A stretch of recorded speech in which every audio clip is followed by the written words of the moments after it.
tudo para ser uma das mais profundas, né? Porque o filme realmente Na verdade, um filme surpreendente, né? é, A, cara. a minha primeira lembrança que eu tenho foi com a minha esposa, a gente passando em frente ao cinema, aí tinha um chamado do filme, né? Um cartaz enorme. Ela, vamos ver esse filme? Eu falei, não vou ver esse filme nem morto. Esse filme aí é mó boboca ali. Pô, esse é um filme de suspense aí, de adolescente. Eu não vou ver isso, nem a pau. Ela me arrastou pro cinema. Pô, que grata surpresa. Filme maravilhoso. Não, eu tive essa resistência que tu tiveste também. Eu provavelmente não teria assistido o filme, não sei se foi o caso de vocês, se eu não tivesse lido aquela crítica do bispo Robert Barron. Né? Não sei se foi o caso de vocês, mas Não. quando eu li aquilo ali, assim, eu falei, não, eu tenho que ver esse filme. Assim. O meu foi direto com o filme, na Eu, surpresa mesmo, na cegueira. Pô, eu acabei lendo também, Hugo, mas depois. foi depois, eu Depois li Isso, que eu antes. tive depois. contato com o filme. O clima É. teve Eu mais li forte. antes, assim.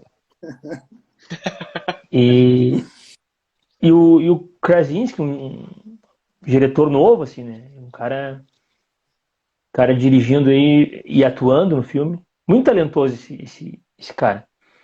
Né? Eu Bem, gosto dos trabalhos dele. Ele E, atuou com a esposa, né? A Emily mas Blunt é assim, casada com ele, né? sim, sim, sim, sim. Uhum. Cara, tá todo mundo ouvindo bem. Eu não sei, o para mim pessoal que tá está nos ótimo. ouvindo aí. Tá. Não sei se o Então, eu acho pessoal que lá tá escutando bem. maravilha. Então, assim, eu vou tentar, então, já trazer algumas coisas para a gente ir trabalhando do filme, hein? Mas esse papo inicial aí, bem descontraído, aí como o Hugo disse, chegando e abrindo a geladeira, eu acho ótimo também. A gente, Apesar que esse papo de power trio é coisa de rock and roll, hein? Você é É roqueiro, hein? rock and roll. Quando ele falou do negócio do Power Trio, eu falei que assim, pô, ele tá de sacanagem, porque na live comigo ele disse que não tinha muita cultura do rock. Eu falei, mas Power Trio, Não, você eu não lembra tenho, cara, logo mas aí, eu né, acho, eu acho, dos eu acho os clássicos? caras que fazem isso, eu acho os caras são muito monstros, né, cara? Os caras conseguem fazer esse som aí com o Power Trio, é muito massa, né? Os caras tiram muita coisa. Mas assim, ó, gurizada, e então assim, a gente começou a lembrar do filme, então para quem não conhece, a gente vai falar um pouquinho do filme Um Lugar Silencioso, né? Um filme de 2018. Um filme, como os meninos estavam dizendo, é surpreendente, assim, é um filme que ele chega, inclusive, assim, muito perto desse momento que a gente está vivendo, né? O pessoal acaba tendo acesso ao filme numa situação onde a gente está aí vivendo uma pandemia. Alguns, alguns entendem a pandemia de uma maneira assim um pouco mais perto, outros, né, talvez não consigam sentir tão perto, assim, dependendo dos casos em que tiveram contato, enfim. Mas o fato é que a gente está imerso nisso aí, né? E o nosso imaginário gira muito quando nós olhamos esses filmes assim que nos lembram situações em que o homem perde tudo, né? Nós perdemos todas na verdade, né, reembaralhadas as coisas são colocadas em configurações totalmente novas. Quando nós vemos histórias assim, né? Tem aquele Eu Sou a Lenda, né? Tem outros filmes assim, né? Tem que nos traz assim uma situação mais distópica. A Mad gente Max. acaba Mad Max, cara, Mad Max, é verdade, Mad Max. A gente acaba conseguindo de alguma maneira, né, tentando imaginar como é que seria se a gente estivesse numa situação assim. É claro que, por mais que nós imaginemos, aquilo é um filme e a realidade ela é muito distinta, mas algumas convocações que ali nós percebemos na história, né, elas muitas vezes são muito presentes na nossa vida, né, muito presentes. Uns chamados que são feitos aos personagens ali, são chamados que vez ou outra chegam até nós, né? Portanto, quando a gente despretensiosamente vai ver um filme que parece um suspense, às vezes, né, como é esse filme, o Lugar Silencioso, parece um suspense, ele é um suspense, mas parece um suspense assim, bobo, né? Às vezes a gente pô, é tragado para essa reflexão, porque de alguma maneira essa ideia do imaginário apocalíptico, ela permanece no homem, ela está no homem, né? A situação adversa, a situação onde o homem ele de alguma maneira vai precisar entregar algo que está na sua centralidade, que está ali, que o identifica como homem, né? Quando isso está no nosso imaginário. Eu coloquei ali um pequeno, na nossa chamada, um pequeno texto ali do Spesalvi, vocês chegaram a ler,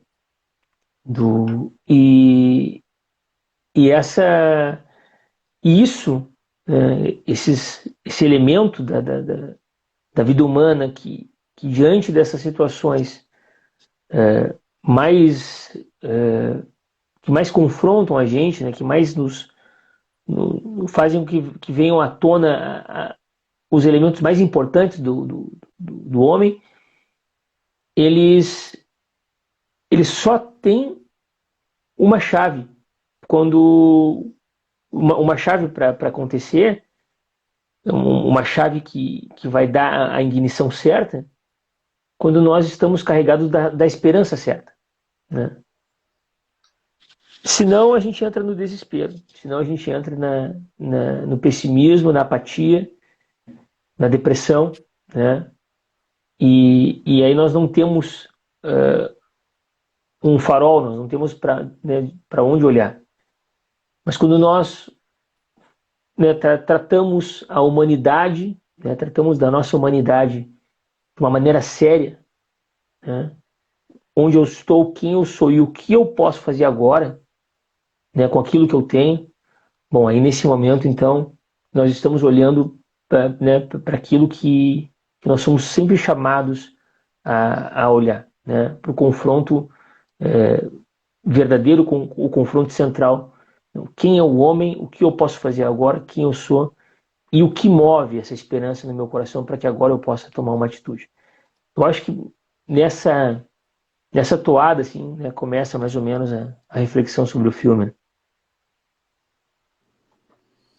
Eu acho deixar para que você. A primeira percepção é essa, né? Ver o filme hoje, você olha para o filme e fala, caramba, tem a ver com os dias de hoje.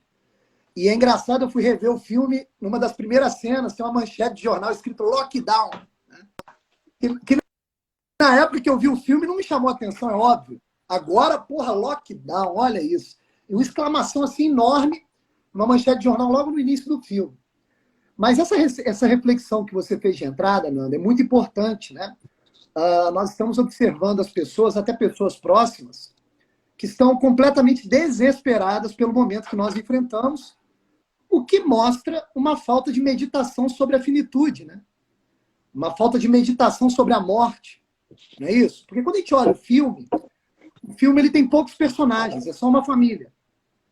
Se tivesse outro personagem, teria que ser aquele que não soubesse lidar com a situação, aquele que estaria num canto, com medo, travado as ações, não conseguindo agir.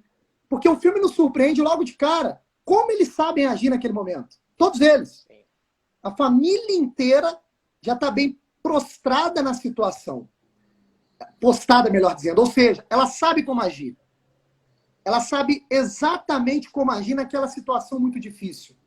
Isso significa dizer que eles foram preparados para aquilo de uma forma ou de outra. É óbvio que uma situação como aquela, nós somos pegos de surpresa. Mas tem que ter pelo menos um integrante ali da família que já meditasse sobre a morte, para poder funcionar como uma espécie de linha mestre que é o restante da família. Porque eles estavam muito preparados, cara.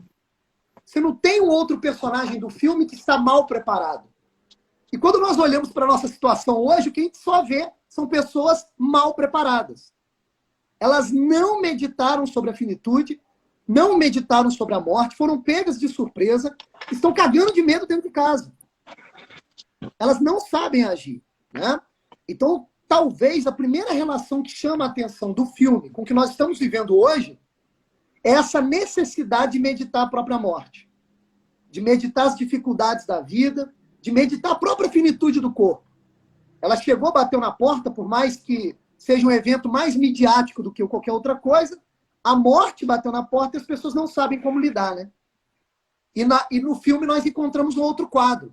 Todos os personagens sabem lidar com a morte. Eles estão preparados para aquilo, né? Tanto é que o filme tem 2 mortes durante a narrativa, né? A primeira morte da criança, né? Que causa ali uma espécie de meio transtorno na família, mas a família continua vivendo. E depois a morte heróica do pai, né?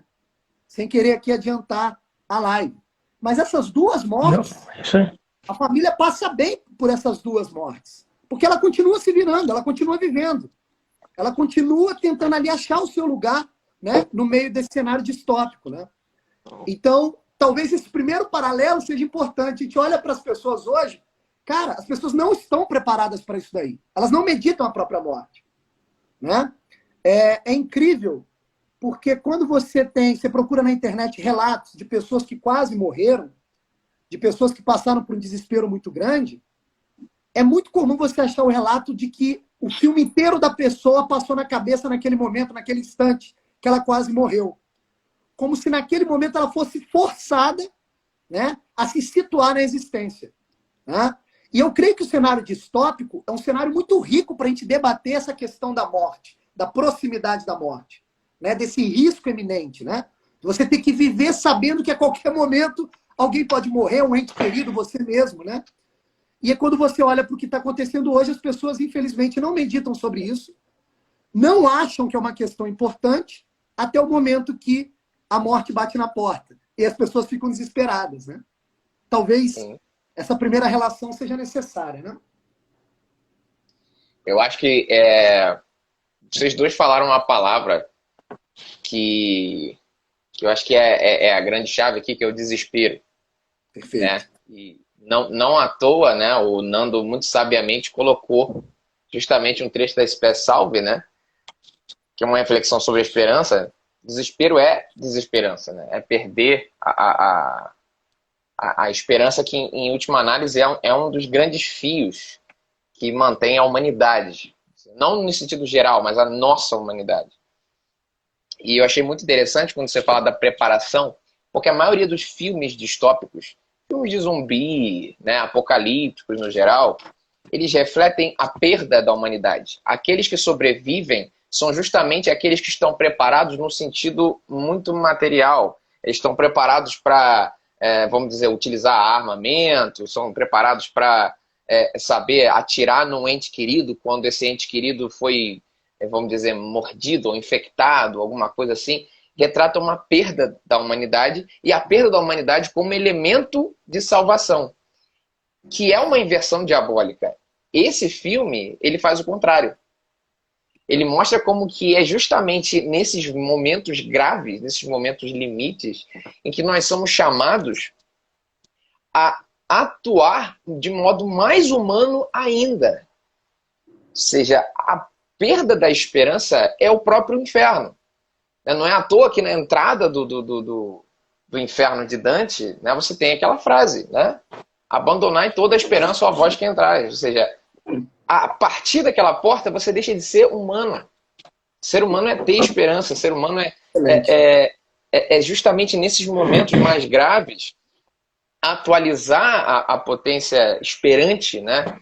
E que vai justamente, vamos dizer, convocar o elemento de amor, o elemento de entrega, o elemento de sentido, que é mais surpreendente, que vai aparecer com mais clareza nesses elementos, né? E claro, o Nando gosta muito do Viktor Frankl, né? O cara se faz mais humano no momento de campo de concentração. Temos também lá o exemplo do São Maximiliano Maria Kolbe, naquele momento lá também.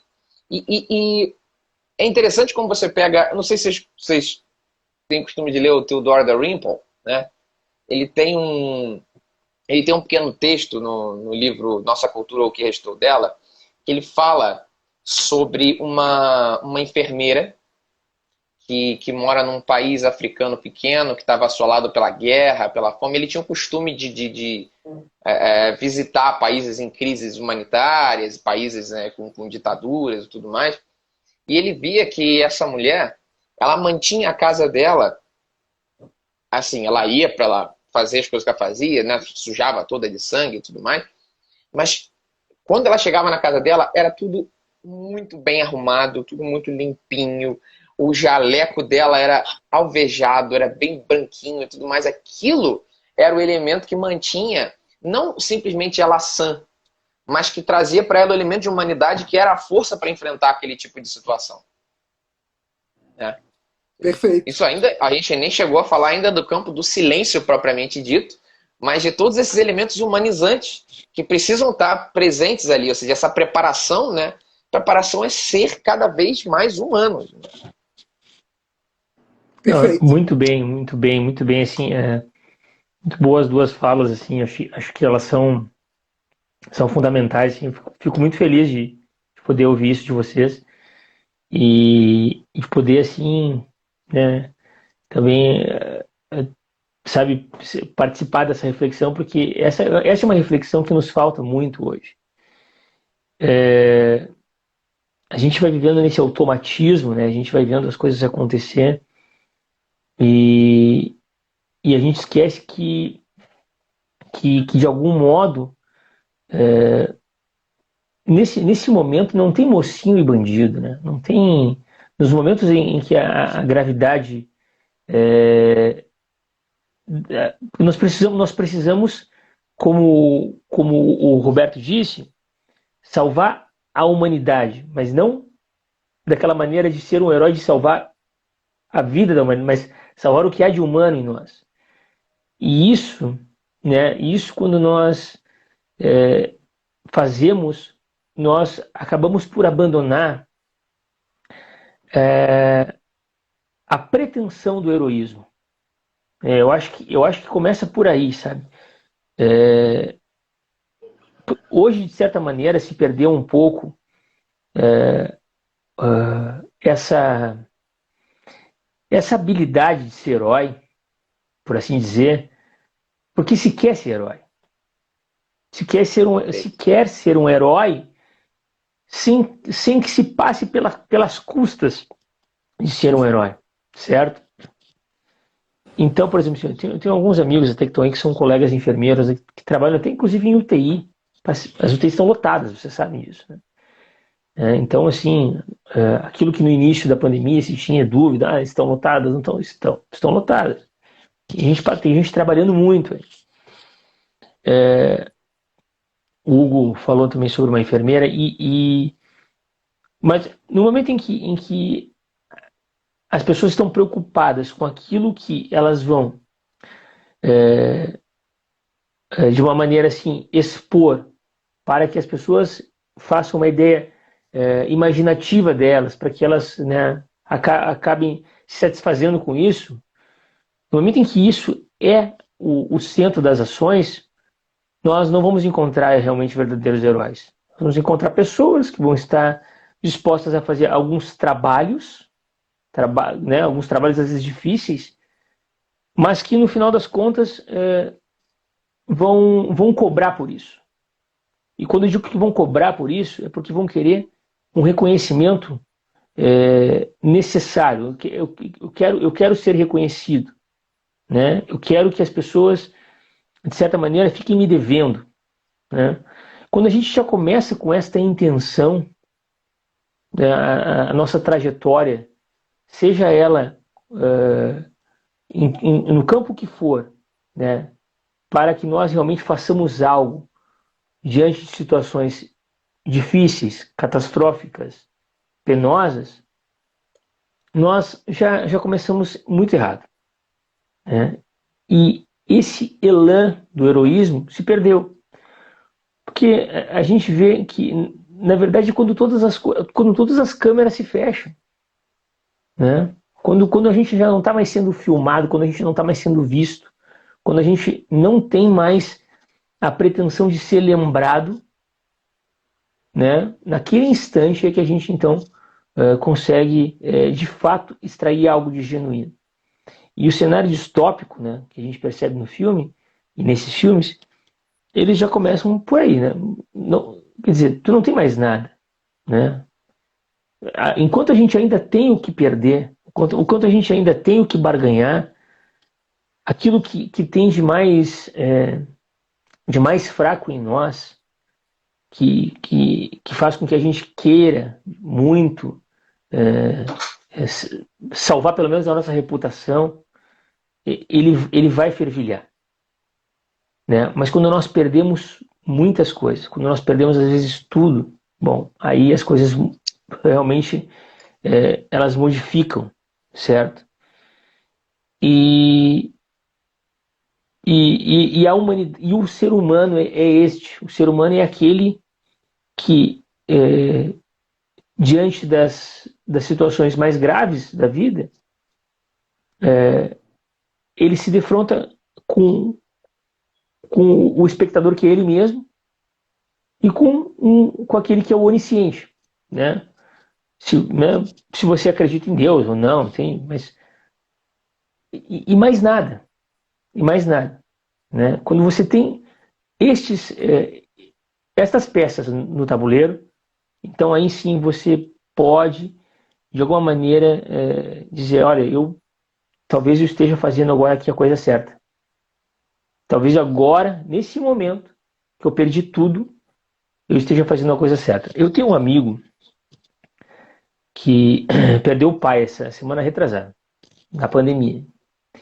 E a gente está um grande amigo, a gente está muito próximo dele. E ele tem me falado algumas coisas muito, muito fortes, assim, mas muito, muito verdadeiras.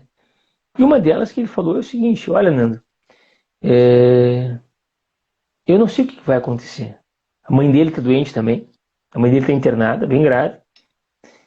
Mas eu não sei o que vai acontecer. Mas eu entreguei minha vida para Deus.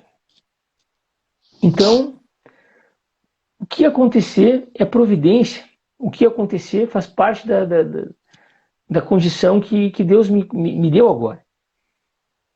O que eu quero é um dia voltar a ver meu pai. O que eu quero é me salvar. Ele é um católico e uma pessoa assim que sempre viveu, sempre buscou os elementos da fé católica. Mas eu percebi, né, na fala dele essa semana, uma fala muito simples, uma fala assim que não tem nada de espetacular, mas que ela é carregada de verdade, porque ele não está mais no palco, entende? Ele está falando aquilo porque realmente os pés dele estão sujos. Ele está perdido nesse momento. Está perdido naquele com o coração cheio de esperança, mas ele está vivendo no olho do furacão ali, certo? E quando nós vemos no filme esse rearranjo rápido da família, como o Varela fala, é porque eles também de alguma maneira se abandonaram, né? Sem palco nenhum, sem público nenhum, porque não havia mais. O filme nos dá uma ideia no início que parece que só existem eles, mas depois a gente vê que tem mais pessoas. E uma das coisas que mais me chama a atenção já no início do filme é o seguinte: tem um aspecto bem interessante ali, até bem científico, epidemiológico. O que mais tinha chance de morrer era a criança mesmo. Vocês percebem, o filme deixa bem claro isso. O menininho correndo para lá e para cá, já se colocando em risco, fazendo barulho. Depois ele deixa cair sei lá, algo de uma prateleira lá e a irmã dele consegue fazer com que aquilo não caia no chão para não fazer barulho, para os monstros ali, para não aparecerem. E mas tem um momento ou outro que ele se coloca numa situação de risco em que ele acaba sendo morto.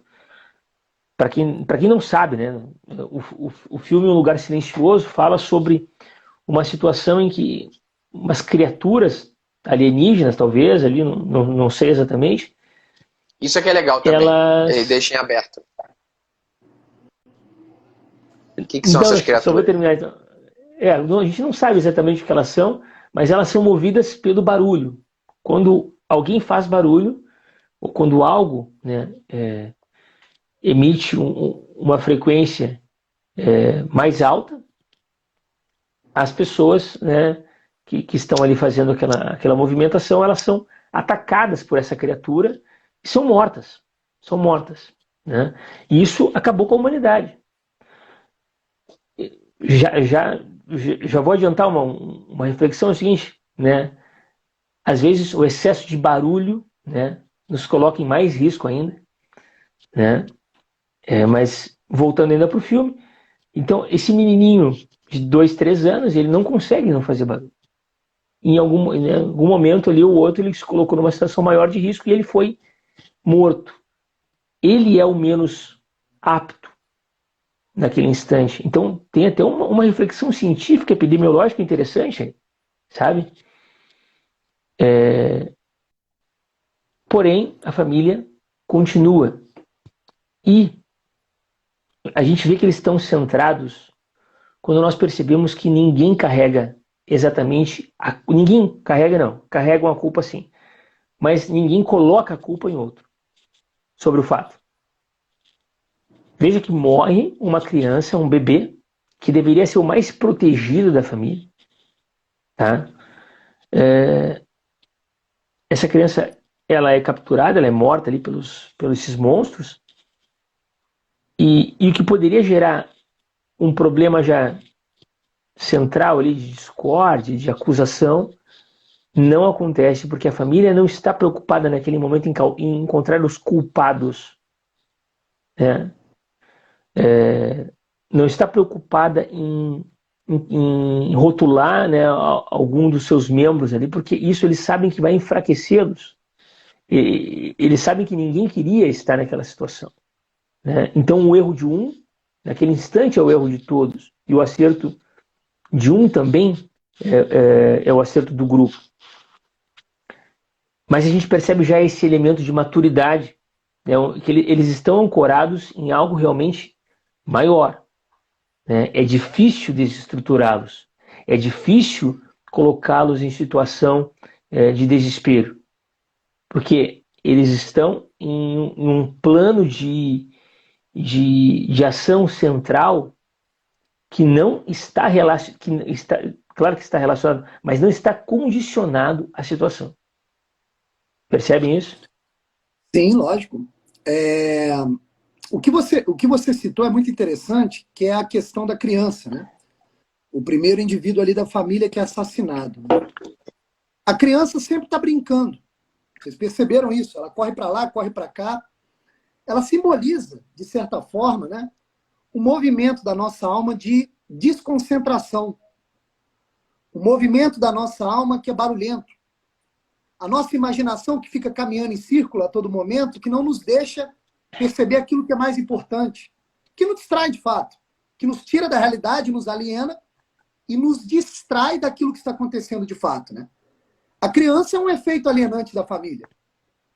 Ela é um personagem do filme por um pequeno espaço do filme, por um pequeno tempo do filme, que é só o início, mas já se percebe ali ela como um efeito que é alienante, está todo mundo preocupado com ela. Ela é um efeito de desconcentração, de retirada da realidade, porque é um aspecto da criança. A criança ela é brincalhona, a criança ela é curiosa, a criança não tem ainda a maturidade, o regramento da razão.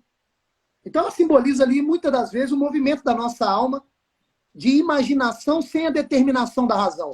Uma imaginação solta, uma imaginação fluida, uma imaginação brincalhona, e usando já com o filme, a simbologia do filme, a nossa imaginação é barulhenta. A nossa imaginação é barulhenta, ela gosta do barulho. Né? Ela quando ela não está ordenada, quando ela não está disciplinada, né, ela flui com o barulho. É o barulho que chama a atenção, né? E naquele caso, o barulho, no caso do filme inteiro, o barulho simboliza morte, simboliza dispersão, simboliza falta de concentração. Tem barulho, tem problema, né? Tem barulho, tem problema. E aí o Nando tocou no outro aspecto interessante, que é a questão da família, onde um ajuda o outro, onde ali há uma ajuda mútua, né? Sem querer ser aqui chato pra caramba, mas dá para fazer uma citação rápida. Para Aristóteles, por exemplo, a primeira sociedade existente é a família. Ele defende a tese que o homem é um animal social e que o homem depende de outros seres humanos para buscar o seu próprio sentido da vida. Uma sociedade que funciona bem auxilia o indivíduo a achar sua felicidade, a se realizar na sua maior humanidade. O Aristóteles defende, inclusive até discordando um pouco do seu mestre Platão, que a família é o primeiro núcleo social. Que a família é uma grande prova objetiva de que o homem é um ser social. Porque ele nasce, o ser humano, ao contrário dos outros animais, ele nasce, precisa do cuidado de outro ser humano já formado para ele ganhar a sua maturidade. E na família ali, isso é surpreendente para um filme de Hollywood, na família ali, a figura central é o pai, cara. Isso aí é uma raridade no cinema. Você pegar um filme que trata da família e o central é o pai, a figura central é o pai ordena, o pai direciona, o pai gerencia, o pai cuida de tudo. Porra, isso daí, cara, ó, é um tesouro no meio dos filmes de Hollywood. Aliás, isso chama atenção pra caramba, né? O filme, na verdade, não é um filme de suspense, é um filme sobre a família patriarcal, para dar uma alfinetada aí nas feministas. Né? Porque a orientação é sempre do pai. O pai não perde a esperança de maneira alguma. E o Nando, só corrigindo o Nando no aspecto, quando morre a criança, eles quase entram em desespero. A menina se sente culpada. E além de se sentir culpada, ela ainda acha que o pai é culpa. Ela ainda acha que o pai é culpa. O filme inteiro, ela carrega esse negócio no ombro, né? E ela é quase a atriz principal do filme, por incrível que isso possa parecer. O filme foca muito nessa criança, né? Nessa adolescente. Porque ela talvez seja a única da família que não achou o seu lugar direito. Ela está meio ali tentando se situar. Ela não sabe se o pai a ama, ela não é o filho do sexo masculino para acompanhar o pai. Ela tem que cuidar da mãe, ela tem que fazer os afazeres de casa, e ela tem um espírito assim ela carrega culpa. Ela tem um quê de culpa. Tanto é que a redenção dela só vai acontecer no final do filme. Com o sacrifício do pai. Porque antes do pai se sacrificar pela família, ele diz para ela, ó, eu sempre te amei. Pô, ali ela se liberta da culpa. Ali é o momento de redenção dela. Aí ela falou, opa, agora eu entendi minha função na família. Agora eu estou livre para agir na família. Agora eu sei o meu lugar. Né? Então essa questão que você destacou, Nando, é muito importante. Da questão da família como ajuda mútua. A família que se recolhe no silêncio. E a cena da criança mais nova, que simboliza a imaturidade da nossa alma, que simboliza o barulho, que simboliza a distração. Que depois vai acontecer novamente com o bebê. Né? Com o bebezinho que vai nascer no meio do filme. Que também é o outro sinal de perigo. Né? Que, aliás, demonstra um certo heroísmo da família em dizer, olha, o bebê que vai nascer na minha barriga é um perigo, mas a gente vai ter assim mesmo. Porque é da nossa finalidade continuar procriando, porque essa é a finalidade da nossa existência. A gente está aqui junto até agora. E ele é mais um que nós vamos amar, né? E aí é simbólica pra caramba a cena. Pô, olha que coisa sensacional, né? As duas cenas mais importantes do filme são o parto e o sacrifício do pai. O parto, que é o sinal da vida, é o momento de maior desespero do espectador. Era para ser o contrário. Olha que coisa... Olha que armada, jogada da direção sensacional. O momento que gera a vida é o momento que causa desespero no espectador. Porque os monstros estão invadindo a casa. Aliás, remonta um trecho do Apocalipse, né? A rainha que vai ter o filho, o dragão a espera para devorar o filho. Olha que coisa sensacional. Então você sente ali o desespero de uma mulher dando à luz numa pia bastismal. Olha que é uma banheira. É um negócio impressionante. Você se desespera pela geração da vida. E olha que loucura. No momento do sacrifício do pai, você tem sensação de alívio, cara. Não é tão desesperador. Porque as crianças se libertam do perigo. São salvas. Ele chama a atenção do monstro e sacrifica. Cara, que jogada, que sacada da direção. Exatamente. Gera vida, esperança e desespero do espectador. Sacrifício do pai, calma do espectador. Agora as coisas vão se resolver. Ó. Eles estão fora de perigo. Isso é sensacional. Né? Isso é sensacional. E é muito bíblico, né? Como você falou, além do Apocalipse, né? Relacionado a essa parte do parto em si, você tem o próprio nascimento do Cristo, que é uma data, ao mesmo tempo feliz, é uma data que traz uma tensão, né?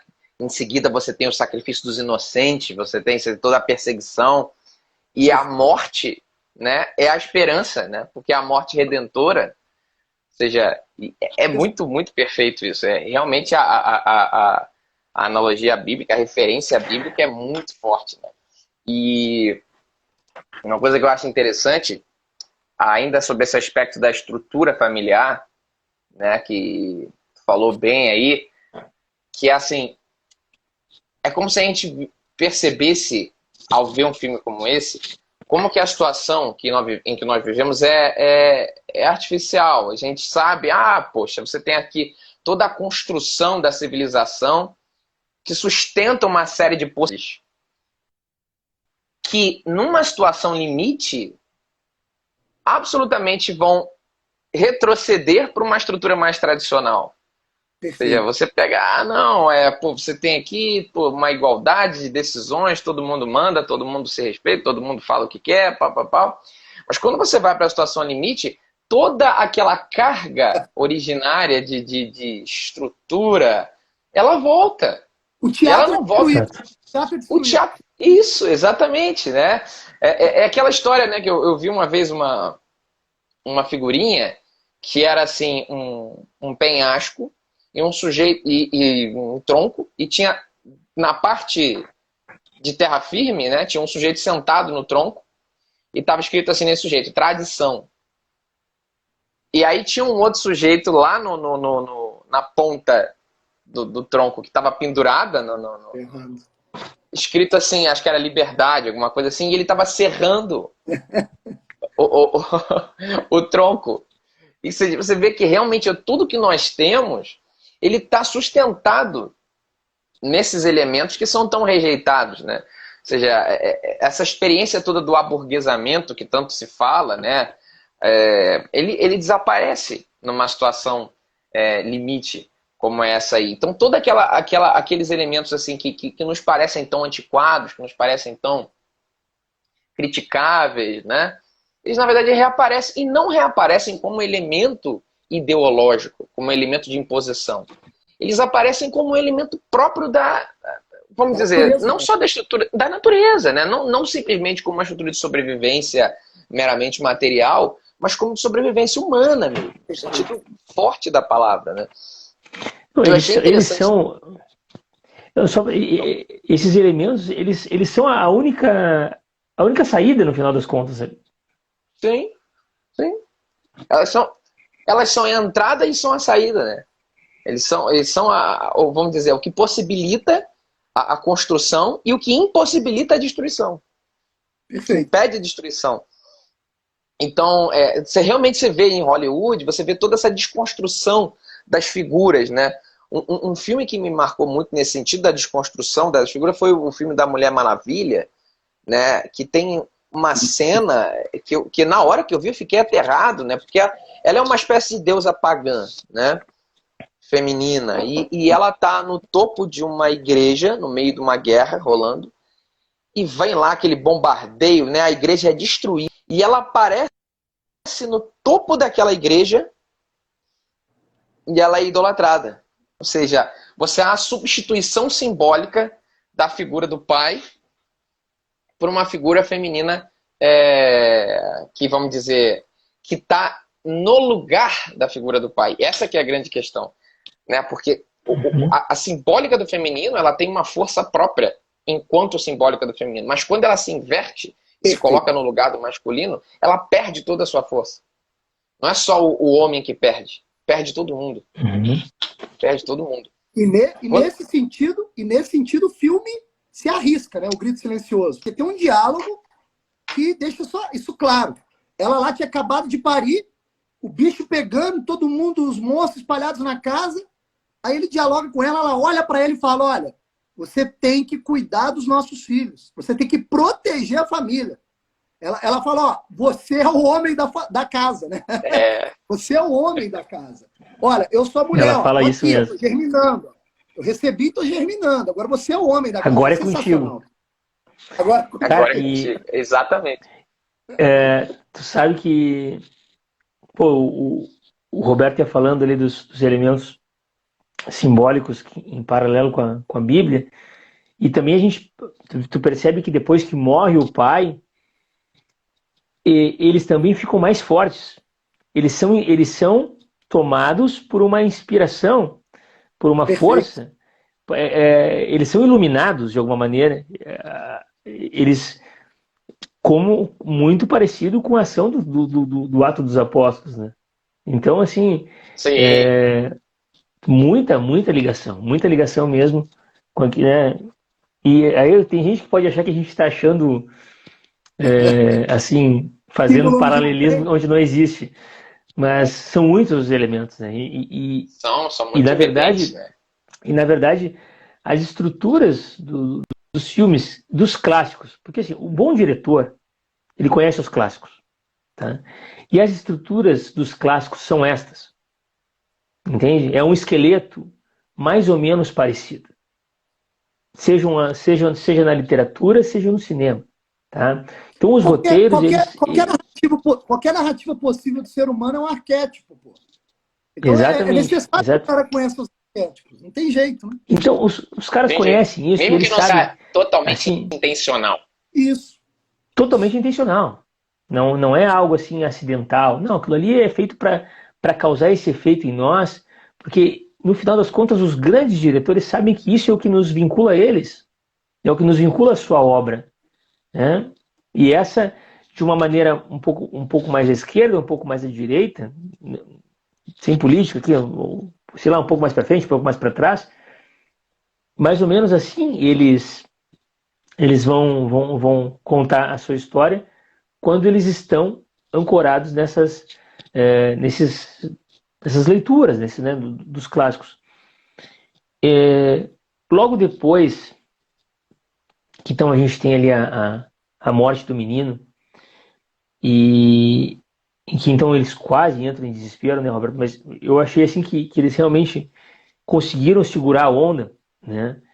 E pô, logo depois a gente tem alguns minutos, acho que uns 30 minutos de filme, que são muito bonitos. Eles são, assim, inspiradores, porque mostra como é a rotina deles, como está acontecendo a vida deles naquela situação. E assim, arrepia a gente lembrar assim, as tomadas são muito boas também, eles deixam as tomadas do amanhecer, do anoitecer, para que a gente vá vendo como realmente acontece o dia, cada um com a sua função, cada um com a sua responsabilidade. Eles fazem um momento de oração antes da, antes Na da partilha do refeição. pão e do peixe, né? Eles estão comendo pão e peixe. É, Isso é sensacional. sim. Isso é Então, sensacional, né? assim, então vai mostrando como, de alguma maneira, um ano depois, eles estão diante do acontecimento que foi a morte da criança e de tudo que está acontecendo, eles estão de uma maneira mais robustos até. Eles estão mais fortes. Né? Sim. Aquilo que as marcas do que tem acontecido com eles tem deixado eles mais fortes, mais organizados, mais preparados. Né? Existem ali, como eles entregam responsabilidades para as crianças. certo? As crianças, elas, de alguma maneira, elas são tratadas como devem ser como crianças, mas são oferecidas responsabilidades importantes para elas e elas assumem essas responsabilidades, porque elas sabem que elas precisam assumir, né? Elas sabem que a sobrevivência deles, essa continuidade da família, precisa que eles assumir essas responsabilidades, ainda que com a imaturidade que eles carregam, da menina se sentir culpada, do menino se sentir fraco. Eles ainda vão além deles. As duas crianças, elas Isso é vão além educação. daquilo que elas... Isso é educação. Exatamente. Isso é educação. E aí a gente tem a personagem central ali da família, a mãe, grávida. Né? Ela parece grávida. E aquilo deixa assim ainda mais bonita a cena. Mais bonita aquele recorte de uns 30 minutos ali, mais ou menos, de desenvolvimento de como é a rotina deles. E realmente, a gente vê ela grávida, a gente vê a menina depois brincando na rua lá e tal, na grama, e a gente vê a mãe caminhando até ela e dando um sorriso para ela. Um ano depois do acontecimento, a mãe carrega um sorriso no rosto para com a filha que precisa do sorriso dela. A vida está continuando. Essas pessoas sabem que a morte faz parte da vida. Essas pessoas sabem que as situações que nós não controlamos, que nós não temos absoluto controle, elas são componentes da vida. E isso vai fortalecendo eles. Aquela cena, aqueles minutos, dá vontade de ver de novo, assim como uma espécie de consolo, de conforto. Né? Às vezes, diante de situações graves, nós o casal se nos ama desesperamos. tanto que tem aquela cena simbólica deles dançando ouvindo Neil Young, porra.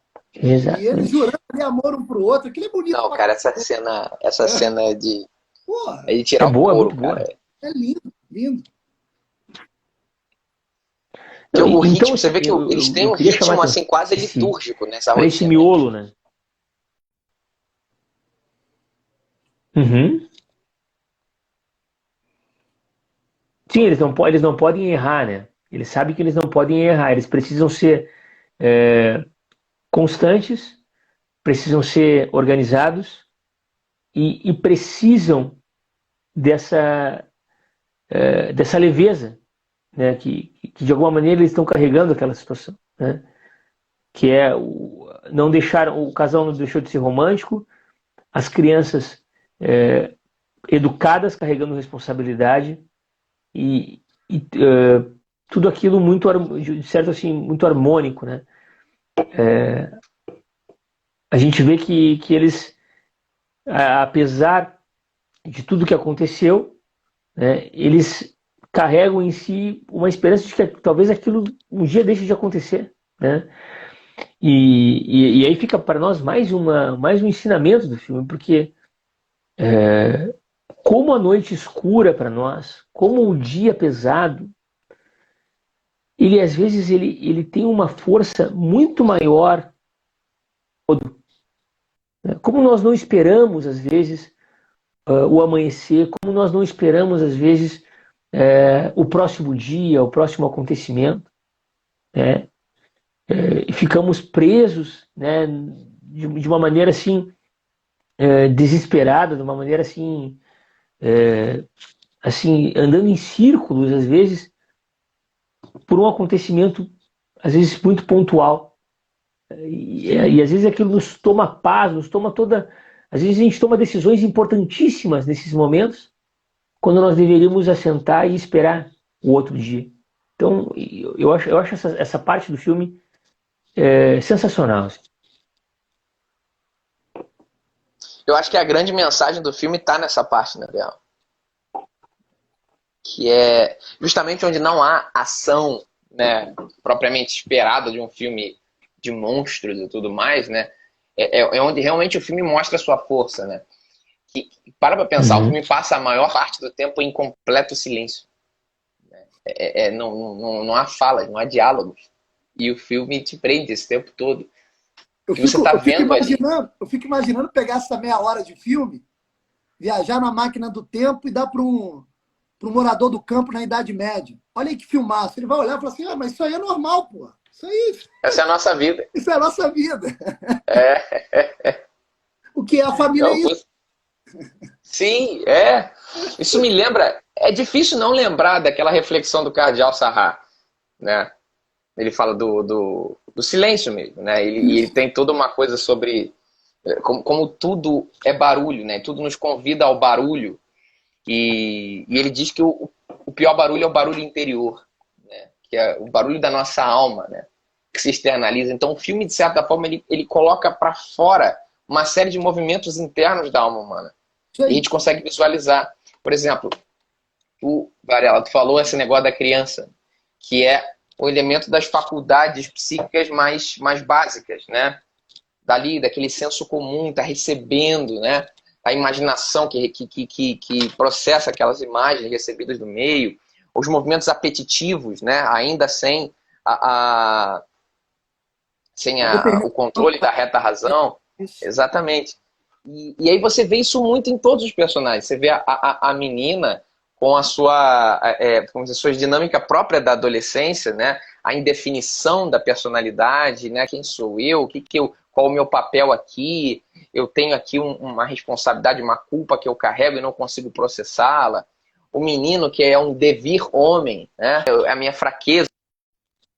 Ou seja, eu sou chamado à força, mas eu ainda não a tenho. Ou seja, tudo isso são movimentos da alma humana que estão ali como que encarnados em cada personagem e em cada uma atitude, né? É Perfeito. muito interessante. A mãe, então, nem se fala, né? Com ela assumindo toda, vamos dizer, a dor e a glória da maternidade, com um sorriso no rosto, né? Que você bem falou.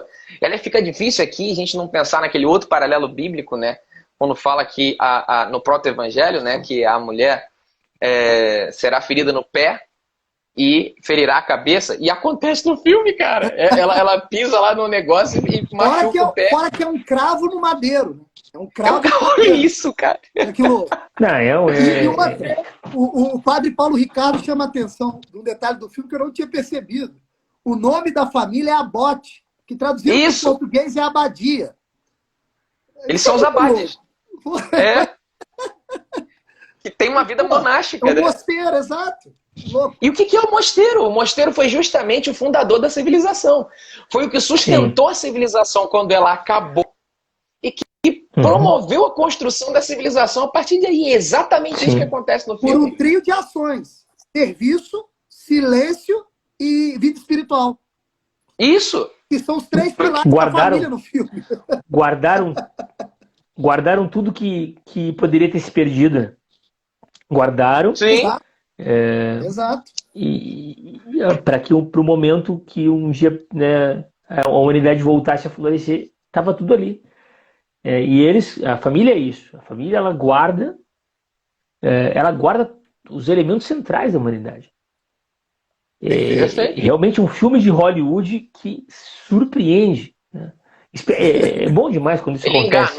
Ele conseguiu enganar todo mundo, né? Cara, ainda bem que minha esposa insistiu, cara. Vamos entrar no cinema, porra. Aí eu não tava com medo de apanhar dela, entrei. Porra, tá certo, né? Não, e olha que interessante, esse trio de ações monásticas, que são as ações salvíficas da civilização e mantenedoras, né, do espírito humano na civilização e na crise, percebe que hoje são os pontos que são atacados nesse momento. Perfeito. Ou seja, teologias atacam isso. É isso aí. Exatamente. Num período em que a humanidade mais precisa daquilo, fecham-se os templos religiosos, ou seja, você corta a vida espiritual. Você impede as pessoas de trabalharem, né, com os famosos lockdowns, ou seja, você impede a parte do serviço. E por último, você promove esse falatório constante sobre o problema, que fica dizer, é exatamente você aposta nos inversos daquilo que deveria ser o sustentáculo da alma humana nesse momento. Né? Fora as ideologias políticas ainda mais baixas, né? Por exemplo, teologia do Ao aborto, contrário. que no filme é Sim. retratado por uma criança que nasce, que não deveria nascer, né? Não deveria Sim. nascer, nasce, com todo o A sacrifício. situação mais adversa possível. Então, Exatamente. Sim. Exatamente. o filme tem esse apelo para a vida de uma maneira belíssima, porque hoje se inventam um monte de argumentos para que não se tenha um filho, ou para que, né, se faça a atrocidez de abortar uma criança, quando ali eles têm as razões para seguirem, né, essa onda e não fazem. Como o Roberto Varela disse, aquilo não é cogitável para eles. Nós vamos continuar, nós vamos seguir daqui. Parar agora não faz parte daquilo que nós entendemos como família, daquilo que nós entendemos o que somos. Então, assim, o filme, do início ao fim, ele é uma mensagem, assim, muito clara de que a humanidade precisa dessas doses de verdade, dessas doses de realidade, que às vezes somente a dor, somente cenários assim, podem nos mostrar. Isso de certa maneira, nos enche o coração, porque a gente sabe que isso está no homem, né? A gente sabe que isso não vai ser abandonado do homem.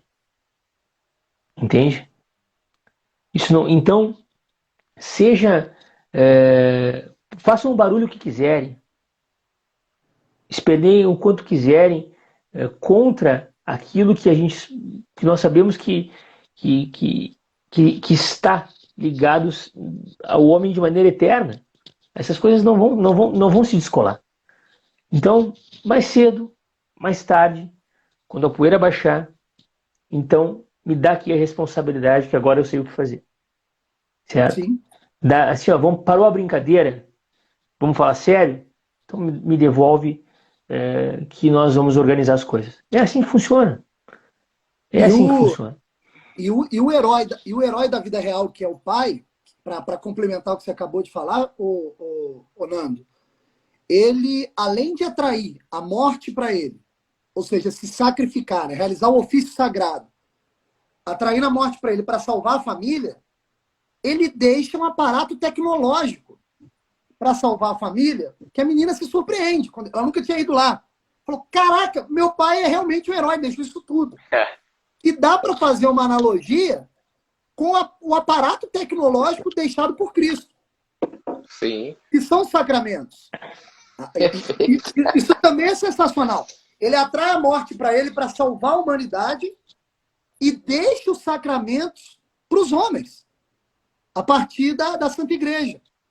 Olha, tem uma maneira de vocês continuarem me acompanhando. Tem uma maneira de vocês salvarem a pele de vocês. Tem uma maneira de vocês salvarem a alma de vocês. Olha, é essa tecnologia que eu deixei.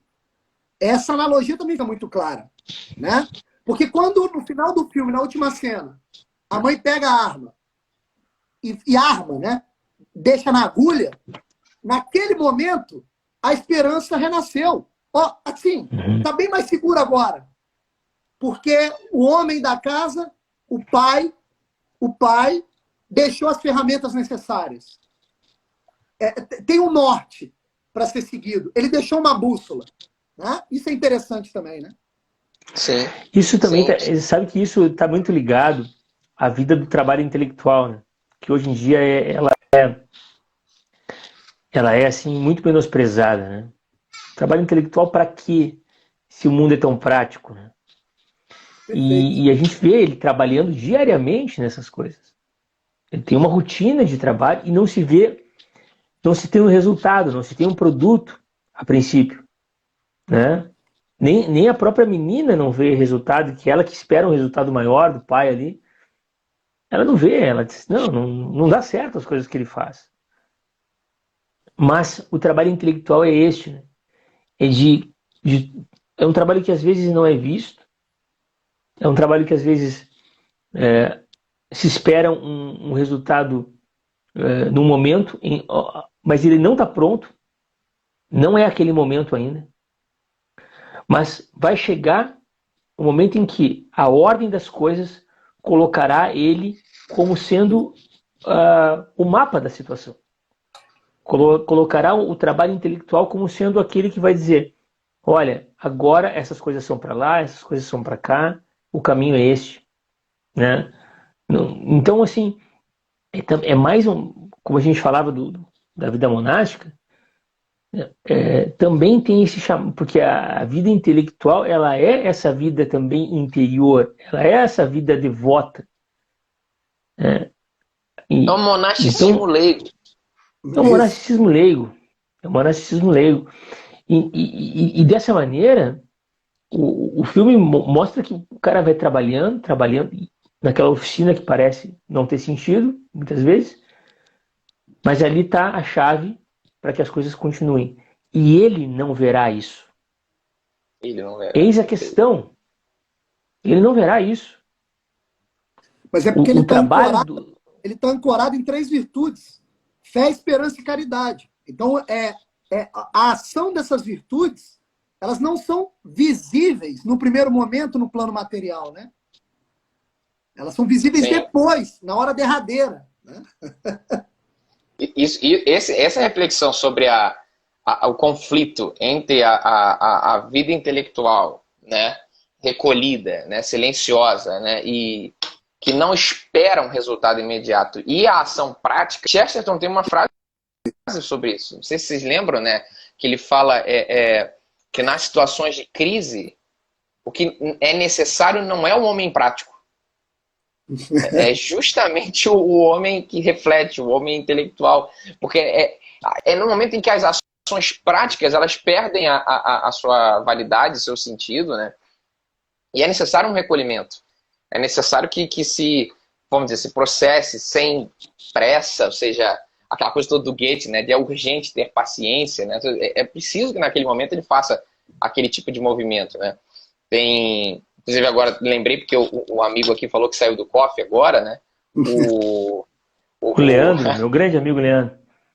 O Olavo ele sempre fala isso, né? Que de todas as ações humanas, a ação com mais intensidade, mais força e mais durabilidade é a ação intelectual. Só que, como tu falaste, ela não é visível muitas vezes pelo agente da ação. Ela Exatamente. Exatamente. Pô, Leandro, se eu soubesse que tu ia sair do coffee agora, eu tinha te convidado para a live também. O Leandro, meu grande irmão e amigo. Cara, cara, assim, ó, a gente não vai. Então, a gente que espera, muitas vezes, pelo acontecimento prático das coisas, resolver tudo, né, nós não vamos encontrar aí a saída. Porque tem situações em que nós só vamos poder entregar aquilo que foi maturado, trabalhado, na hora certa.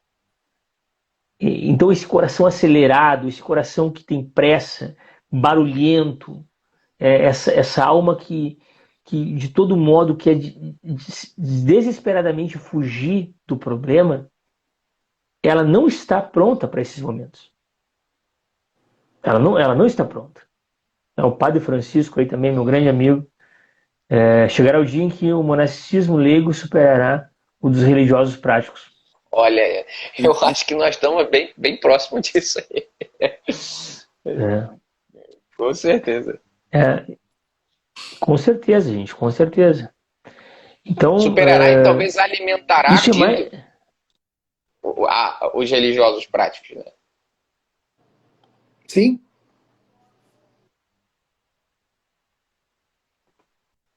Exatamente. Então, assim, perder tempo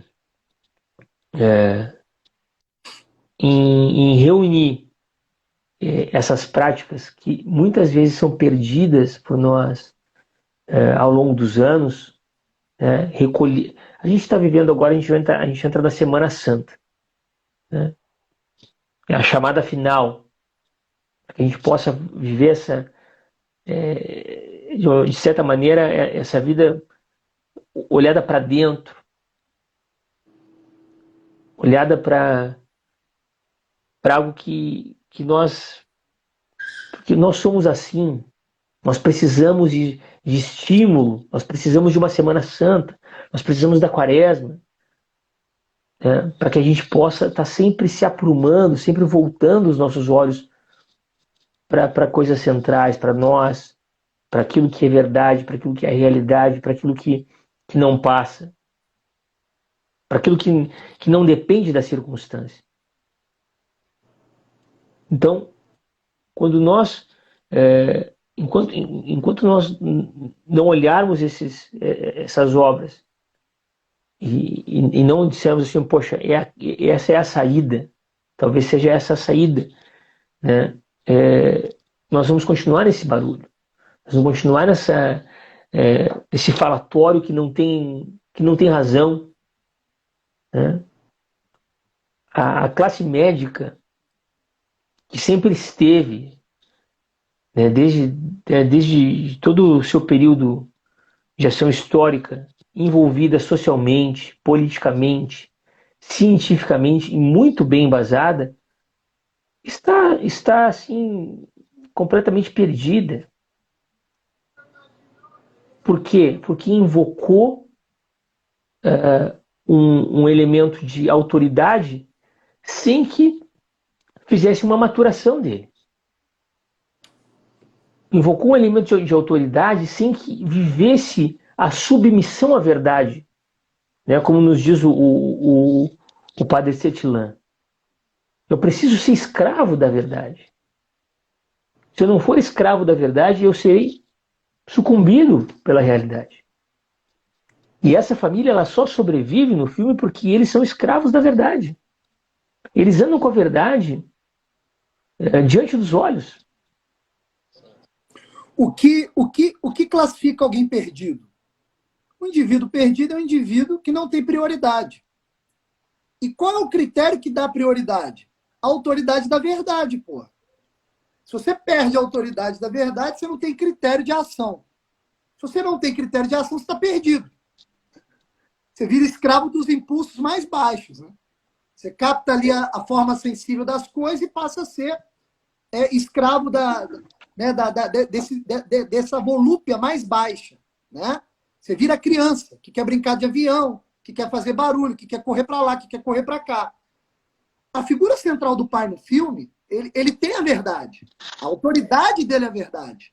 Fala, não, eu tenho autoridade. Então, ele tem todo um argumento para passar para o restante da família de prioridades. Então, a família não vai ficar perdida, cara. Nem a pau. Nem a pau vai ficar perdida. Porque a verdade é a autoridade, como você bem disse. Né? E não é à toa, né, que essa imagem do perdido, como aquele que não tem os olhos postos na verdade, não é à toa que essa imagem no filme é sobretudo representada pelas criaturas que são cegas. Perfeito. As criaturas são cegas, ou seja, elas não veem que a faculdade humana mais, o sentido externo mais espiritual, elas não veem, elas não têm capacidade de ver a verdade, então elas são puro impulso. Elas escutam, elas comem, elas assassinam, elas devoram imediatamente. E eles encontram a resistência justamente numa família que vê e que está ali com os olhos abertos o tempo todo, apesar de não estarem executando a faculdade da audição e da fala, eles estão vendo a verdade, estão diante da verdade e agindo conforme a verdade o tempo todo. Então aquelas criaturas não podem sobreviver a isso, porque a verdade é muito mais forte do que qualquer impulso mais baixo. Porque o verbo não pode ser calado. O verbo não pode ser calado. Exato. O verbo não pode ser calado. Exato. Sim, ele não precisa ser verbalizado, né? Mas ele não vai ser calado. É o verbo. Não preciso. Ele é o próprio verbo, ele não precisa da voz para acontecer. E, cara, muito bom isso que o Hugo falou né? Realmente eles são tomados pelo instinto, o barulho e só, né? É só isso Nós podemos ser move eles. Perfeito. é a ausência da beleza, né? Tem a feiura. Sim. O estilo deles é de criatura escura. Da noite eles parecem ter um movimento até melhor. A audição é hipersensível. A falta de visão traz confusão. Só que eles são mortais. E, Roberto, essa hipersensibilidade na audição, hoje as pessoas não podem ouvir nada, se ofendem, ficam oriçadas, ficam assim, ofendidas, assim, né? Elas não acreditam magoadas. Elas acreditam no que escutam. É perfeito, realmente é muito bom. Essas criaturas são uma possibilidade infernal do ser humano. Ou seja, nós podemos ser isso, né? Se nós somos aqui essas criaturas do ruído, do barulho, da reatividade imediata, nós somos aquilo ali e nós nos destruímos uns aos outros por causa disso. Né? Essa coisa toda dessa ofensa que é percebida com qualquer fala, tudo isso nos provoca reações muito intensas, né? E o Roberto falou sobre essa coisa de você acreditar mais no que você escuta do que no que você vê, né? Que vê aquela velha piada do Groucho Marx, né? Você vai acreditar no que os seus olhos veem ou no que eu estou dizendo para você, né? Aí você tem essa... Eu sem querer repetir o gesto várias vezes aqui, mas me lembrei dessa polêmica idiota agora, né? Com relação ao gesto supremacista branco. Pelo amor de Deus, cara, sabe? O que é isso, né? As pessoas não estão vendo o que os seus próprios olhos veem, né? Não acreditam mais nisso. Não mais vale o que me dizem. E se você observar, o modus operandi de uma ideologia é isso. É um véu, você cobre a realidade, então você não enxerga mais, só que ela é toda baseada em argumentos, em falas, em falso verbo. Né? Então você tem lá toda uma fala, um falso verbo, que serve como véu que esconde a realidade. Ô, beleza aí. O Leandro entrou, o cara tá participando o tempo todo, hein, Tchê? Eu tô na praia, mas é que o assunto tá bom e eu tô acompanhando vocês.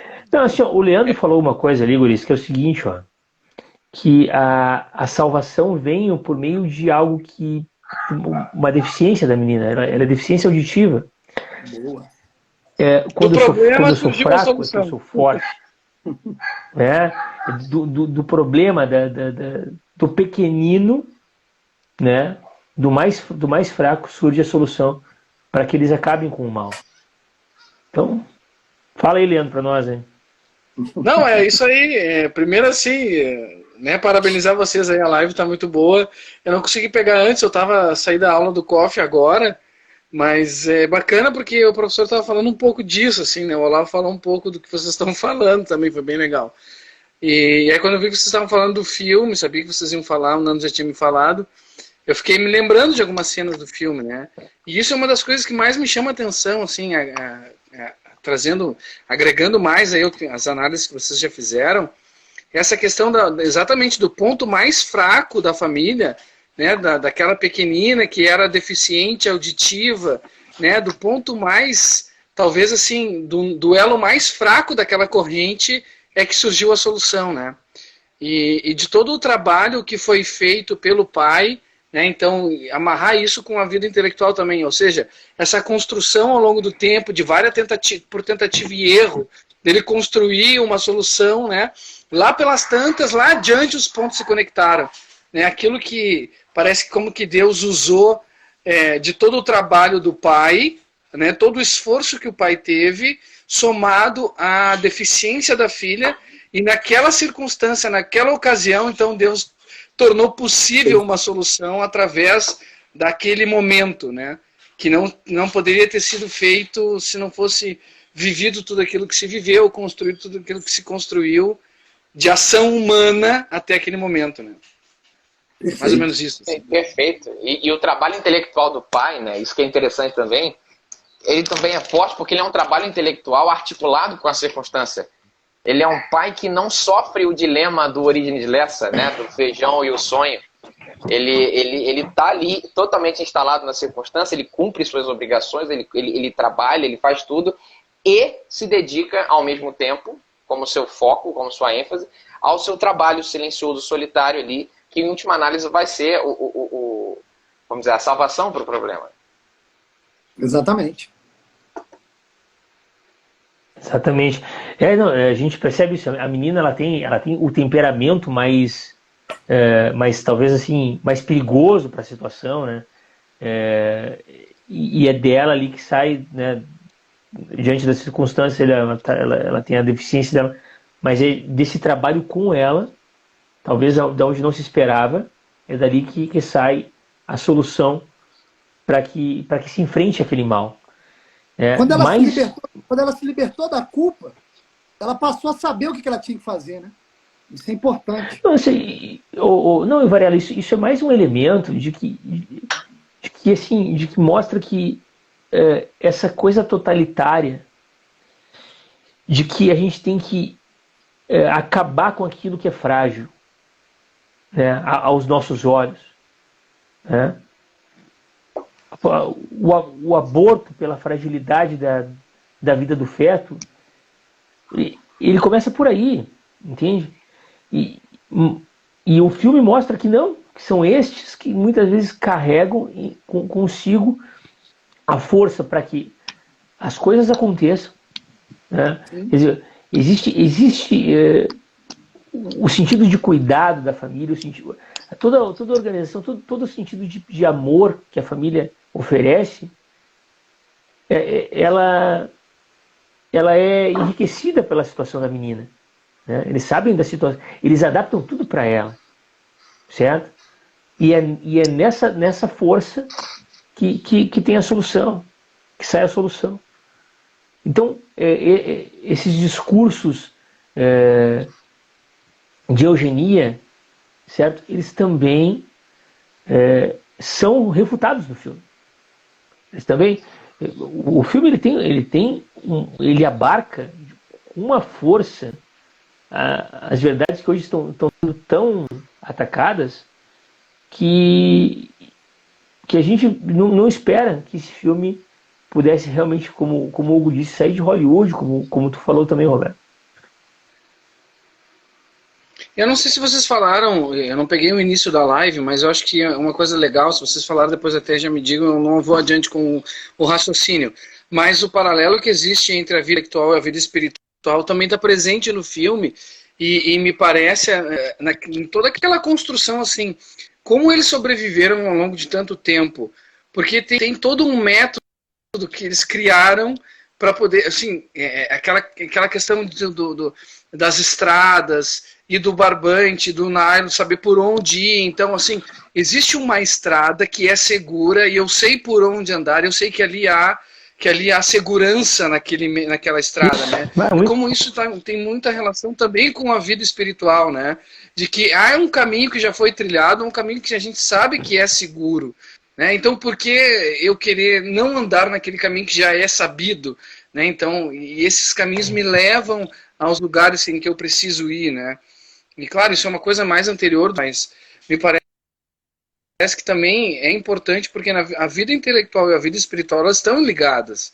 Se a gente não tiver, se não houver uma boa vida espiritual, né, uma abertura para a vida espiritual, a vida intelectual ela morre desnutrida, morre de fome, digamos assim, né? Perfeito. A simbologia da ponte. A ponte é muito central. A questão da que liga a casa e o mundo, né? E onde está a criança enterrada. Pô, a menina foge para ficar com o irmão que morreu, como se ela precisasse de resolver ainda isso que estava dentro dela, né? É bem interessante. E é uma ponte. Também é um símbolo riquíssimo, né? Pô, muito bom. Sim. Cara, o filme é muito bom. Todo fechado simbolicamente. Todo fechado. Fechado. Não, dá para discutir bastante. Tem bastante elementos muito bons no filme, né? Vocês sabem da 90 minutos, 90 minutos de filme, o filme católico. Eu sei que a pergunta é meio imbecil, é meio óbvio. Mas vocês sabem se ele tem uma vida religiosa? Eu não conheço a história dele. Não sei. Não, a única coisa que eu sei é que ele é filho de um casal que é um eu não me lembro, o pai acho que é polonês e a mãe é irlandesa, então ele foi criado em berço católico, Sim. né, assim, os pais praticantes. Eu não sei o quanto ele vive dessa vida hoje, mas de fato, com certeza esses elementos foram muito implantados ali, né? E os valores estão lá. Estão lá. Certeiro. Exatamente. Gente, Muito bem, assim, ó, gente. Agradeço aí pela oportunidade aí de bater esse papo aí. Valeu. Vocês são ótimos, parabéns. Sempre que tu vier do COF, tu vai entrar aí, cara, porque tu vem inspirado do COF. Não, sempre. Espera aí que tem alguém que quer te dar um oi aqui, Nando. Só um pouquinho. Tá aqui comigo, ó. Esse, como é que tá? A esposa tá aí. Como tá? Tá Os bom, guris gente. tão Vou seguir dormindo. acompanhando vocês aí. Tá certo, tchau, tchau. Maravilha. Não ouvi. Acho que cortou ali. Não ouvi. Vamos ver aqui.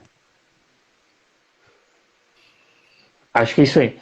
Gente, assim, ó, para finalizar aí, eu acho que se alguém quiser deixar alguma reflexão que nos passou, eu acho assim que a gente conseguiu falar bastante né, desses paralelos simbólicos, muito enriquecedor, assim, muito boas colocações de todos, assim, vocês, né, com certeza acho que o pessoal que acompanhou até agora aí saiu enriquecido. Se alguém quiser trazer mais então alguma colocação, pra gente dar uma finalizada aí, acho que foi muito bom a gente poder falar sobre esse filme.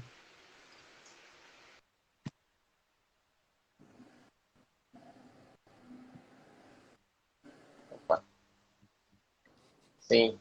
Eu realmente acho que com todas essas participações de peso aí, acho que o filme foi bem aprofundado, né? Porque, de certa forma, como vocês bem evidenciaram, né? O filme tem seus elementos muito bem marcados, né?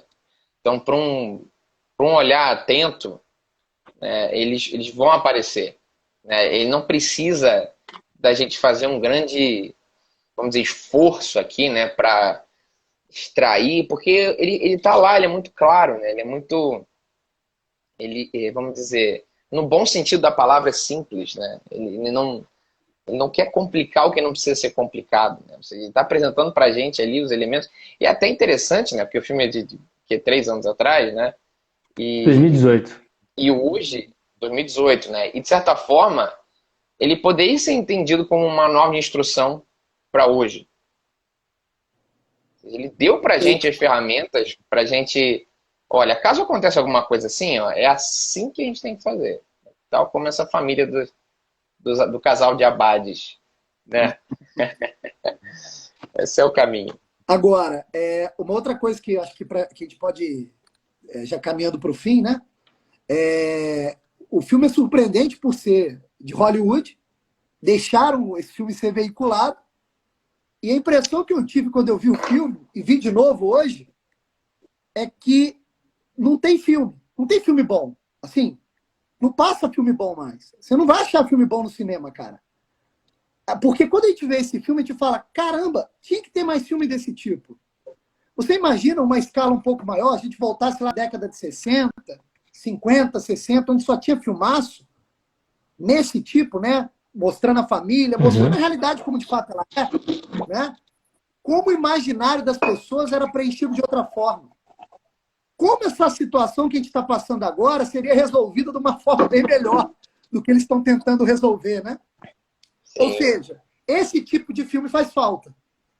Isso mostra como as pessoas estão perdidas porque não tem esse tipo de filme, né? Isso ficou bem evidente quando a gente se surpreende com o filme, né? Esse filme é uma falha na Matrix, né? Exato. Ou seja, não era para ter passado, né? Exatamente. Eu fico me lembrando disso aí, do mesmo jeito que aconteceu. Eu não sei se vocês acompanharam na época que foi o início, assim, quando o Ítalo Marcilli explodiu. Um dos elementos que fez ele explodir foi aquele site BuzzFeed, que era um site, assim, totalmente progressista, assim, que ele achou só engraçado, né? E botou assim, ó, psiquiatra sincerão, dá umas respostas e tal. Aquilo foi uma tremenda falha na Matrix, ele não sabia ideia do monstro que eles estavam soltando. Ah, que loucura, cara. É, Esses dias, é, esses dias motivado, esses dias não, no Natal agora, próximo do final do ano passado, eu motivado pela live do Nando, com o professor Guilherme, sobre a felicidade não se compra, né? Pô, Aí eu esse filme é. filmaço. Aí eu fui rever um filme com a minha esposa nunca tinha visto. Ela chorava, eu chorei também, né? Você não tem como não chorar, né? Aí eu saí passando esse filme para todo mundo. Aí passou assim 2 semanas, cheguei na igreja, tá todo mundo lá na igreja. Eu falei, olha o poder do filme, cara. Sensacional, mano. não, isso que tu tá O poder falando, de um cara, filme essas coisas têm poder mesmo. tem, mano. Porque não, o pessoal não vê nada parecido em lugar nenhum, entendeu? Isso. Isso toca lá dentro. A pessoa realmente ela é tocada. O cara tá acostumado a O ver cara, Big Brother, entendeu? exatamente, o O cara cara mais quando vê desavisado um, do mundo, ele sai do cinema depois do Lugar Silencioso, ele pode nem perceber que o que tocou ele foi a família. A família é o ponto central do filme. Mas ele sai diferente, cara. Ele fala, pô, sabe, alguma coisa foi depositada aqui dentro. Não tem como, sim, assim, sim, né? É impressionante. Porque são possibilidades é, que já estavam ali em potência. O filme Exatamente. as atualiza. Ele é ser humano, né? O cara foi lá ver. Exato, exato. Você vê como eu todo acho esse que artificialismo ele cai muito fácil, porque ele Na não hora. tem lastro. É isso aí. bem, Perfeito. esse é o nosso trabalho aí, sabe, gurizada, assim, esse é o nosso trabalho de oferecer eh, esses insights, essas pinceladas, assim. O cinema, ele tem essa facilidade, né, diferente da obra literária, por ser uma arte mais acessível, que a pessoa passivamente consiga receber aquilo. Né? É, só que tanto o mundo progressista sabe disso, que tirou os bons filmes. Né? Os filmes eles a gente não os encontra mais. Por exemplo, a felicidade não se compra, tá fora dos catálogos aí, cara, entendeu? Às vezes aparece e tal, os caras tiram. E eu garanti o meu comprando. Alguns É isso aí. DVDs eu comprei, velho. Não tem o que fazer. O cara compra porque um dia vai desaparecer isso, entendeu? Vai. Então, esse é o nosso trabalho hoje. Olha, existe uma outra cultura, mas vai chegar um tempo em que vai ser difícil até oferecer isso, porque tu não vai ter mais de onde tirar. Ó, assiste tal filme, mas onde é que eu vou assistir? Pô, não tem. Né? Os caras tinham feito isso Cancela. com o Vento Levou. Lembra que o Vento Levou? Os caras tinham, Sim, tinham boicotado agora há pouco tempo atrás, de um jeito que. sim, filme racista. É, Agora, olha, a cara. falha, a falha na Matrix, a falha na Matrix não vai Mas durar elas muito tempo, não. acontecem. Eu tô com medo de ver o Grito. Eu tô com medo de ver um Lugar Silencioso 2, cara. É, Não, eu não dá. também. Eu não Assim, sei nem ó, se eu vou olha, eu não tenho assistir. expectativa. Eu não tenho expectativa. Eu Não, também As, não as tenho. sequências, as sequências, elas não são assim. Se passa a primeira, não passa a segunda, cara. não Entendeu? passa. Então, Eu realmente acho que o eu não vou cara. assistir o segundo. É, Não, os caras aí da série aí do Karate Kid, como é que é? O Cobra Kai. O Cobra Kai começou de um jeito, terminou de outro. é. Né? Eu só vi a Tu, tu, primeira. Quer ver começa outro assim, aqui, cara. até dentro do universo nacional, o Tropa de Elite. O Exato. Tropa de Elite. Exato. Exatamente, aconteceu a mesma coisa. É Eu difícil, a lembro, falha. Eles corrigem a falha muito rápido, né? Vocês eu chegaram a lembro ver o no Stranger cinema, Things? eu lembro vendo Tropa de Elite no cinema. Aí na hora que aparecia o Nascimento, a galera levantava no cinema e batia a palma. Eu falei, nossa senhora, o diretor desse filme vai ser expulso de todas as produtoras. Esse cara aí não. Caraca, que loucura, cara. É impressionante. É o furo da Vocês, Matrix, é vocês, a che- rachadura. vocês chegaram a ver o Stranger Things? Eu A assisti. série? Não, mas não. Não chegou a ver o. Cheguei. Ela começa bem também, assim, começa remontando alguma coisa legal dos anos 80, né? Sim. Mas a série continua, né? Então a gente sabe o que vai vir por aí. Meus amigos, prazer mais uma vez falar com vocês, mais uma vez ter vocês aqui no perfil. Vocês estão em casa, olha, vocês têm que vir aqui em Porto Alegre comer churrasco, cara, entendeu? Tem que parar com essa coisa aí vocês são muito bairristas, os cariocas são muito bairristas. A gente aqui no Rio Grande do Sul, a gente tem o coração magoado com o Rio São Paulo. A gente diz, o eixo Rio-São Paulo não quer saber de nós. Mas é uma bobagem. Você tá vendo um programa de futebol. Não, é o eixo Rio-São Paulo. Cara, então assim, ó, vocês têm que vir aqui comer churrasco, cara, tá? Venham comer um churrasco conosco. Tá? Tomar chimarrão. Já tomaram chimarrão? É do Rio também? Oi? Eu já tomei. Já tomei. O Varela é do Rio também. Sou do interior do Rio, sou de Volta Redonda. Rapaz, antes de vir para Brasília, agora eu moro em Brasília. Mas antes de ir para Brasília, eu morava no outro lado, eu morava no interior norte, eu morava em Barra de São João, não sei se tu conhece. Conheço É não. perto ali de Rio das Ostras, perto de Cabo sim, Frio. aí já conheço. É porque Barra de São João é a menor daquelas cidades, né? Eu sei onde é, pô. Tem as praiazinhas com areia pequena. Isso mesmo. Conheço. Eu fui todo ano para Cabo Frio, eu ia todo ano quando era criança. Aí, tá vendo? É o point, né? Eu conheço Volta Redonda também, já fui algumas vezes, tenho uns amigos aí, fui a show, né? É outra realidade, né? O Rio Grande do Sul, eu tive só uma passagem. Eu não conheço. Em 2011 eu fui... Não, eu considero que eu não conheço também, porque foi assim, uma coisa... Em 2011 eu fui para Argentina e na volta nosso voo foi cancelado, assim, então a gente teve que fazer uma estadia num hotel ali, né, em Porto Alegre. Então a gente nem... E assim, o pessoal não estava muito satisfeito com a gente estar ali, porque o hotel teve que se desdobrar ali para receber, então assim, não foi como chegar na casa do Nando, né? Meus amigos, um prazer, viu? Mais uma vez, a gente vai falar de outros filmes aí, muito legal. E, assim, estão em casa, viu? Realmente aqui, quando quiserem marcar alguma coisa, só avisar. Um abraço a todos, pessoal, obrigado por terem ficado conosco aí até essa hora. A live vai ficar salva, né? Uma live, assim, que pro cara assistir, né, fora do ao vivo, assim, o cara tem que gostar, tem que ser nosso parente. Porque a gente chamou um quarto elemento ali, o Leandro, falamos de churrasco, de Volta Redonda. Então, assim, o cara tem... Com certeza vai ser só as nossas esposas que vão assistir lá no IGTV, mas vai ficar salvo, pessoal. Um abraço para vocês. Só ele que foi com a cerveja. Um abraço para vocês e tchau, tchau. Um abraço, boa noite. Boa noite.